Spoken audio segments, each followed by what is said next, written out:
दैवतं देहं परायणं सुवन्दकं कमर्चन्त प्राप्नुयोर्मानवाः शुभम् ओ धर्मः सर्वधर्माणां भवतः परमो मतः जपन्मुच्यते जन्तुर्जन्म संसारबन्धनात् भीष्म उवाच देवदेवमनन्तं पुरुषोत्तमं नाम सहस्रेण पुरुषः सततोत्थितः एव चार्चयन् नित्यं भक्त्या पुरुषमव्ययम् अयं सुवर्णमस्यं च मानस्तमेव च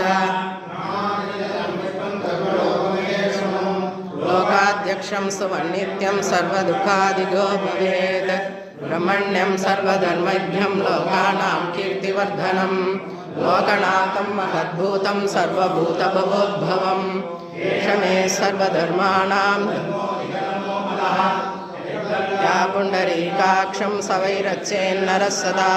परमं यो महत्तेज परमं यो महत्तपः परमं यो महद्ब्रह्म परमं यः परायणं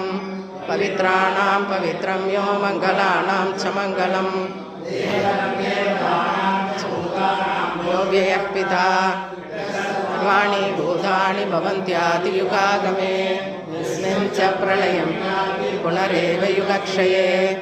युगप्रधानस्य नाथस्य भूपते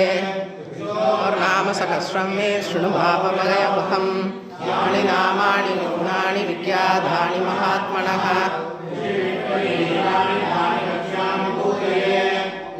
नाम्नां सहस्रस्य वेदव्यासो महामुनिः छन्दोऽनुष्टुप् तदा देवो देवकीसुतः सोद्भवो बीजं देवकीनन्दनः सामाहृदयं तस्य शान्त्यर्थे विनिच्यते विष्णुं महाविष्णुं प्रभविष्णुं महेश्वरम् एकरूपदैत्यान्तं नमामि पुरुषोत्तमम् श्रीविष्णोर्दिव्यसहस्रनामस्तोत्रमहामन्त्रस्य श्रीवेदव्यासो भगवान् ऋषिः महाविष्णुः परमात्मा श्रीमन्नारायणो देवता अमृतां सुद्भवो भानुरुतिबीजं देवकीनन्दनसृष्टेति शक्तिः शोभनो देव इति परमो मन्त्रः नन्दगी चक्रीति कीलकं शार्ङ्गधन्वा गदाधर इत्यस्त्रं साङ्गपाणिरक्षोभ्य इति नेत्रं सामासामकः सामेति कवचं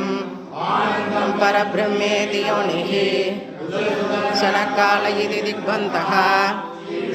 प्रीति ध्यानं श्रीविष्णुप्रीत्यर्थे सहस्रनाम